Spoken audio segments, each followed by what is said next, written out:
আসসালামু আলাইকুম। আজকে আমি বেগুন দিয়ে পোয়া মাছ রান্না করব, সিমের একটা সবজির মতন রান্না করব আর ডাল রান্না করব। ডালে আমি এখন হলুদ লবণ দিয়ে দিব, টমেটো কাঁচামরিচ দিব, ডাল বাগার দেব।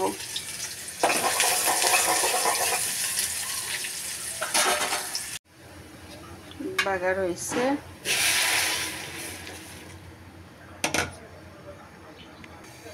ধনিয়া পাতা দিব।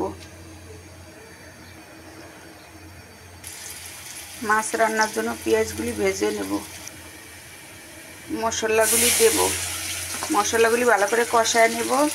আর এই চুলায় সিম রান্নার জন্য লবণ আর একটু হলুদ দিয়েছি, এখন সিমগুলি দিয়ে দিলাম। মশলা কষানো হয়েছে, এখন আমি মাছগুলি দেবো। মাছগুলি ভালো করে কষায় নেব, সিমগুলি ভালো করে সিদ্ধ করে নেব। মাছগুলি কষানো হয়েছে, এখন আমি উঠাইয়া নেব।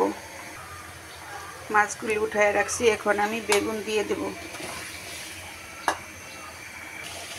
ঝোলের জন্য একটু পানি দেব, মাছগুলি দেব, সবজিটা বাগার দেব, ধনিয়া পাতা দিয়ে দেব,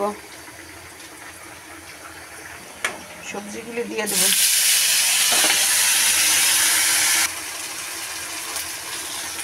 এই ছিল আজকের রান্না। আল্লাহ হাফেজ।